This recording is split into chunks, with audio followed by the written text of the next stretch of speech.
Hello, Laura J. here with Michael Seegers for the fourth episode of the Michael and Laura Show, where we will be diving into the chart of the I Am Presence. Michael is going to give an explanation that can help every level of person coming into the teachings of the Ascended Masters to understand what all goes into the chart of the I Am Presence. So Michael Seegers, please take it away. Thank you. We call this the chart of the I Am Presence, or the chart of the Divine Self. This is a diagram that was given to us by the Ascended Master Saint Germain about 100 years ago. And it really is a depiction of our spiritual anatomy in 7 dimensions. And this is where the expansion of consciousness begins, because we are accustomed to a 3-dimensional experience, and that is represented by the figure here at the bottom. This is the physical plane. This is the physical body. This is the vehicle that we inhabit. We are spiritual beings having a human experience. We are inhabiting a physical vehicle, this human body, this body temple. It's the house of the Lord. And what the masters want us to come to really understand is we are so much more than that. And if you ever ask the question, where is my soul? Because it's not the same as my brain, and it's not the same as my mind, and who am I really?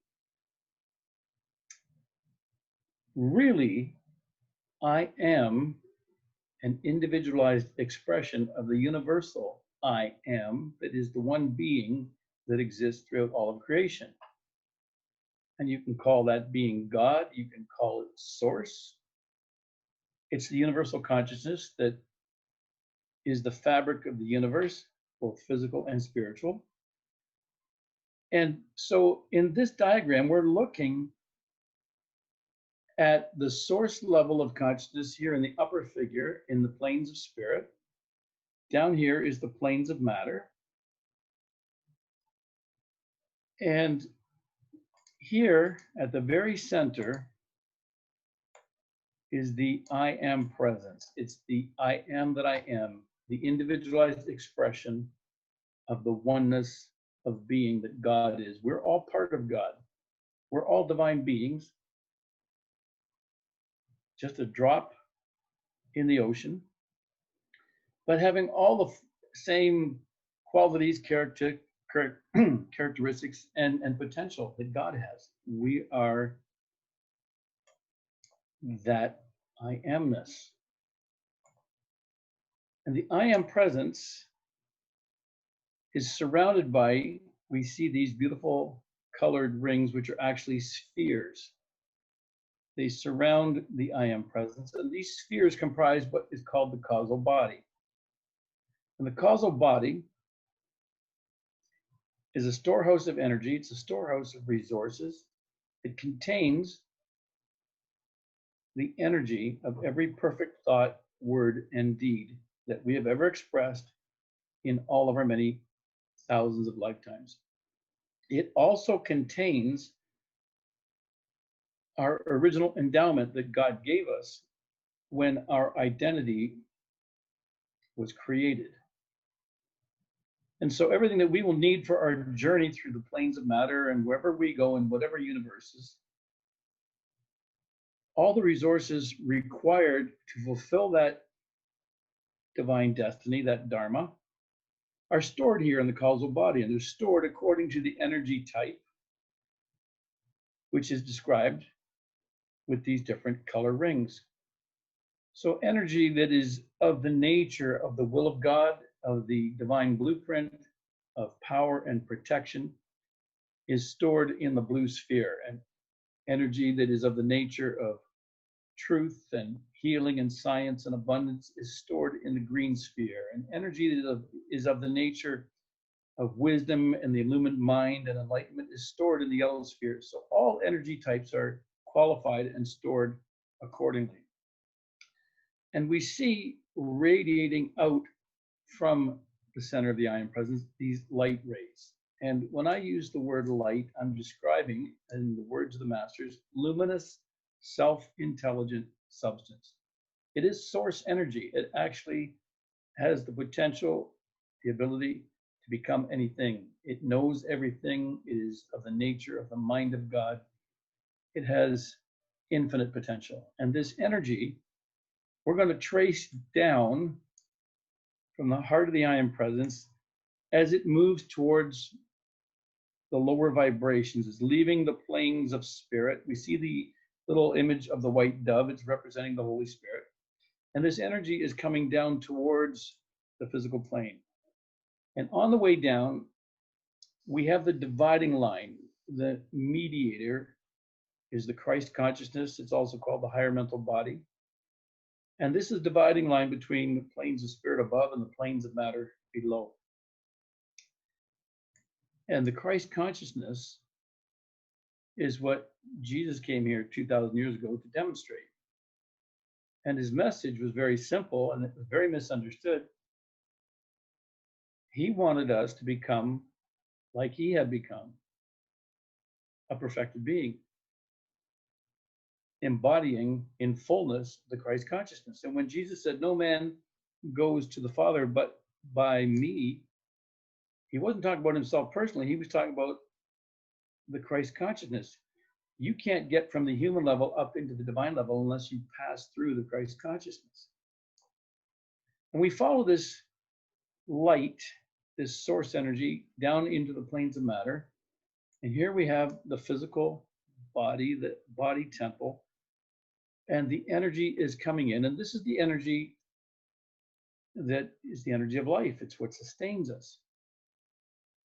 It is the actual life force. It's the source. And it enters through the top of the head and it anchors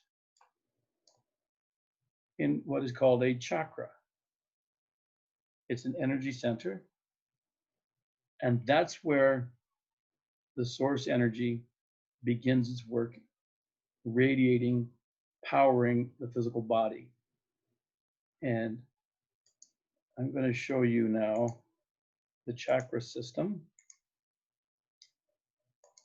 And many people are familiar with the concept of chakras. Many people have seen images of chakras, especially students of yoga. And today, invariably, everywhere you look, the colors are wrong because most of the pictures that you will find show red at the bottom, orange, yellow, green, blue, indigo, and violet at the top. And it's complete nonsense. That was somebody's assumption that just got picked up and copied all over the place. These are the true colors of the chakras when they are perfected and purified, when the light radiates through them with nothing impeding the light, nothing tainting the light, just the purity coming forth. And here in the center, we have the heart chakra. This 7-chakra system is what most people are familiar with. And Saint Germain has revealed to us there is actually an 8th chakra. And it's right behind the heart. It's called the secret chamber of the heart. And it's vibrating in what Saint Germain describes as a cosmic interval. It is a dimension that cannot be touched by anything, and it is completely safe and protected. And in that cosmic interval, in that secret chamber of the heart, we have the anchor point. The light is coming down from above. It's coming down into the chakra. It's anchoring. There's actually a white cube, which is the anchor, and we'll get into that in another teaching later on. And at this anchor point, the focus of the light is so intense, it's like a magnifying glass on a piece of paper out in the sunshine. At the focal point, the paper bursts into a flame.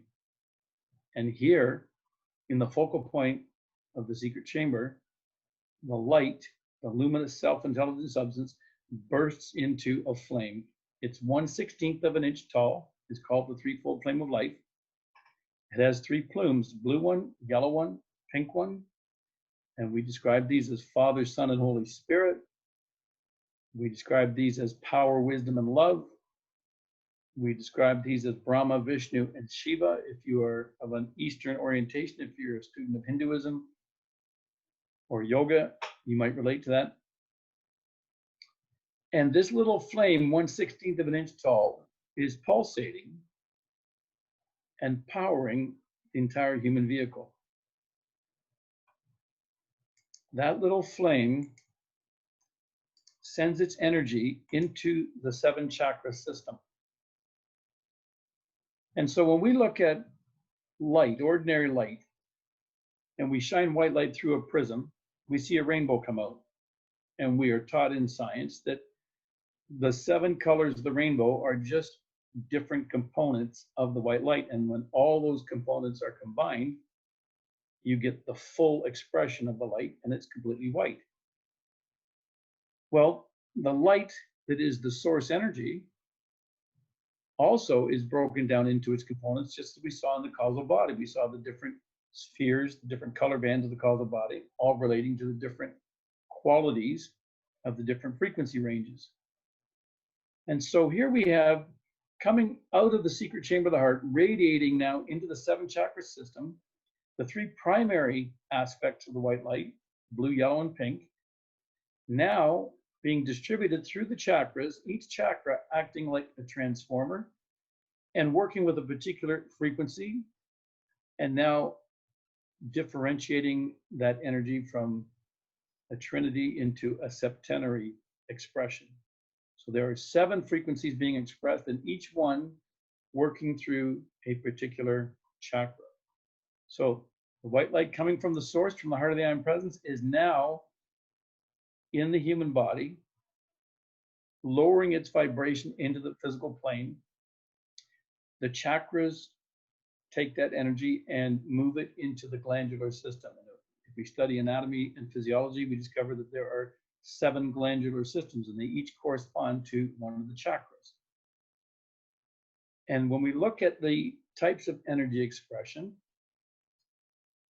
we see the examples in human behavior of how that energy is expressing. For simplicity, we call these expressions the 7 rays. And so there's a different ray coming through each chakra. The first ray is the blue ray. And we saw blue, yellow, and pink, while the second ray is the yellow in the crown, and the pink one is the third in the heart. Then we have the 4th ray, which is the energy of purity of the Divine Mother in the base chakra. 5th ray is the green ray, expressing through the 3rd eye. 6th ray is the energy of ministration and service. It's the energy of transmutation. It's the energy of the resurrection flame. It's expressing through the solar plexus chakra. And the 7th ray energy of violet ray, expressing through the seat of the soul chakra. Now, we want to become heart-centered. We want to be expressing loving kindness. We want to really work on perfecting our heart. And so the heart becomes the focal point for many of our meditations. It becomes a focal point for much of our concentration. We want to be not so much living in our head or living in our other chakras, is getting focus in the heart chakra. And from there, recognize that energy below the heart is often expressed in more animal instincts and lower nature, and energy above the heart is energy that is expressed in more divine expressions. And if we look at the behaviors of people, we will notice that often, just looking at their lifestyles and how they occupy their time and what they put their attention upon, that it is energy expressing through these lower chakras and manifesting impulses of the lower nature. And our journey into divinity, into becoming the ascended master that we're here to become, requires that our energy become more polarized into the upper chakras. So we go first into the throat chakra. And we begin studying the throat chakra with the science of the spoken word. And we learn that it's the power center. This is where creation begins. We actually create what we speak. And this goes back to the ancient teaching. In the beginning was the Word. And nothing that was made without the Word. And we read that in the Bible, but the Bible originally obtained that information from earlier sources in ancient India. It's the science of creation. God spoke the universe into existence. God said, "Let there be light," and there was light. As alchemists of the sacred fire, we understand that as lux fiat. When we say the words, "Let there be light," we are actually projecting light as luminous, self-intelligent substance out into the world, and it can become a very powerful and perfect expression. This concept of creating what we speak is foundational to working with the sacred fire and really understanding how the world comes to be the way that it is. And you can like it or dislike it or argue against it, and many people don't want to accept this in the beginning. But the reality is, we are all in charge of our own experience. We are in charge of our own creation. We are responsible for everything that we do and everything that is done to us. And the sooner that we accept that and get a handle on that, the sooner we're going to make the kind of progress that we're looking for. Now, this idea of the Word is really a powerful concept, and it cannot be overstated. It needs to be repeated and contemplated. And two examples I want to bring to the attention of the students is the fact that the truth is hidden in plain sight. And most of us in our lives already have come across experiences where this is very evident and we haven't taken the time to notice. So I'm going to talk about two little simple concepts. One is magic words. Ever watch a magician and ask yourself, why does a magician have magic words? Why would they say something like abracadabra? Is that even a word? You can go to Wikipedia, you can Google it, you will discover that abracadabra is from an ancient language similar to Aramaic in the Middle East. And the literal translation of abracadabra is, "I create what I speak." And I think that's kind of interesting that a magician would want to say that while he was performing magic. And there is real magic. And I don't mean television illusion and entertainment. There is real magic. And you can call it a miracle or you can call it whatever you want. It's actually sacred science.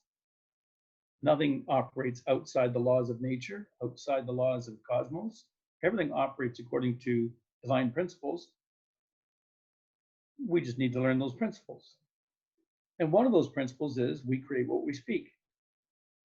The other example that I think is really telling is this habit that people have of saying things like knock on wood or touch wood or don't jinx it. And I'd never had this tradition in my home growing up. And I remember in grade school, I never heard this before, but after I left high school, I started to hear it. And I started to ask people about it. Why do you say touch wood, knock on wood? What is this all about? I heard many different answers. But basically, I came to understand that people said it as a superstition, like cross your fingers or some silly thing like that. Like crossing your fingers is going to be lucky. Anyway, touch wood was supposed to nullify the potential hazard after you spoke something that you didn't really want to happen. So if you said something, how come Johnny's lady was supposed to be here an hour ago? Hope he didn't have a car accident. Whoops, knock on wood. Because if Johnny had a car accident and I said those words, I might feel guilty because I might feel like I caused it. Right. Is that superstition or what is that? Is there a belief deep down in your subconscious that your words actually have that kind of power? And if you believe that, then why would you say such a thing? Why wouldn't you just be more responsible with your speaking? Oops, There's that word responsible. I got to take responsibility for my life, for my energy, for all the energy flowing through me, through all of my chakras, through my mind, through my thoughts, through my imagination, through everything I think or say or do. I have to take responsibility for that. If I don't, I got to go and play in a world of superstition and call on stupid omens and don't jinx it just in case I said something wrong. It's kind of a silly way to be. And so when you think about being a student in the Masters, I think really you would want to take on a different orientation about how you govern your energies. And I've coined the phrase, discipline is the foundation of freedom. I found it to be absolutely true. If you're willing to discipline your energies and take responsibility for those energies, you will not be a slave to the impulses that unconsciously radiate through you. And that's an important concept. No longer a slave to those impulses. You get to choose how that energy gets expressed. Yeah, it's work. Nothing happens without work, but it's absolutely worth it. So we have the energy of the throat chakra that the masters tell us is the power center, creating what we speak. And therefore, we really want to start to pay attention to what do we speak? How do we speak? What do we speak about? Do we spend our time in gossip, spreading rumors? Do we spend our time in imagination, in wondering? I find most people spend their time in reporting. The endless reporting about what's happening in their life and telling their friends what they did and what so-and-so did and what happened and the dog did this and mom did that and Johnny said this. Most of the dialogue that we see is reporting. And we're going to go into a different dimension of speaking. We're going to go into creating. We're going to really go into the science of the spoken word in another video we're going to produce. And talk about how to really become responsible with our speaking and become powerful with our speaking and discover things that are really good to speak.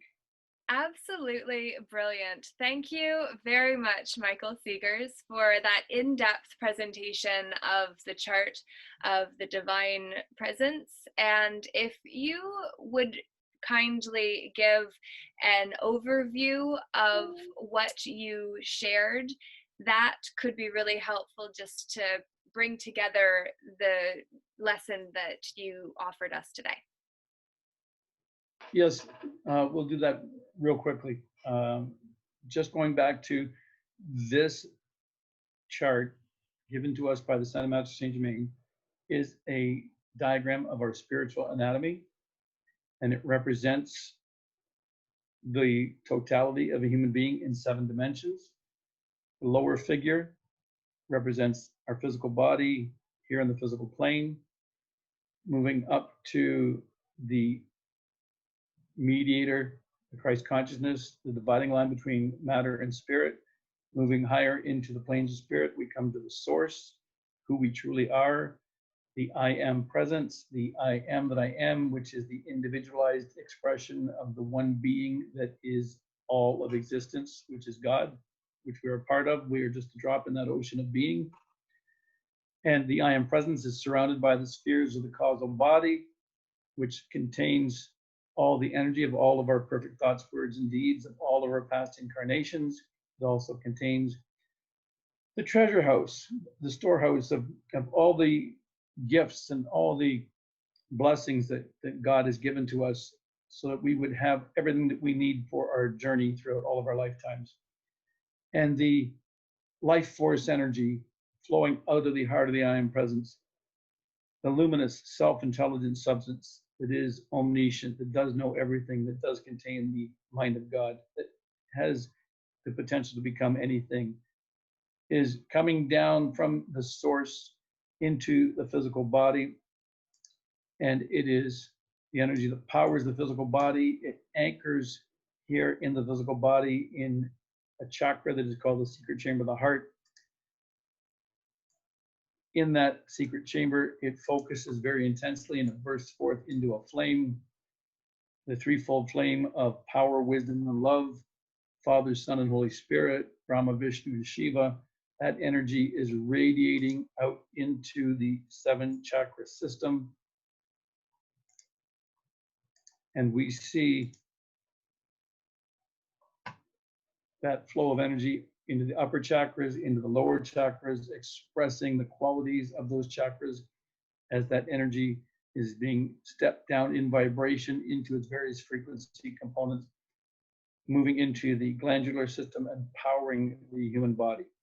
And we are wanting to become more focused in our heart-centered, expressing loving kindness, and begin to pay attention to the throat chakra as the power center, and discovering the truth that our words have power, that we create what we speak, as God created the universe into existence when he spoke the words, "Let there be light." And we're going to move into the science of the spoken word in our next presentation. Absolutely brilliant. Thank you very much for everything you've offered tonight, and we very much look forward to coming together again soon to speak about the science of the spoken word.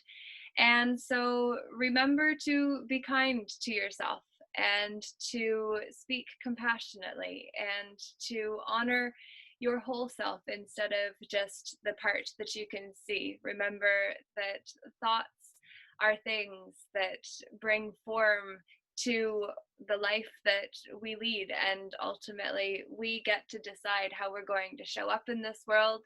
Our past choices have created consequences for better or for worse, and by learning these techniques we can transmute some of that energy, and that is what we will be going into next time. So thank you for joining in, and we will see you again soon.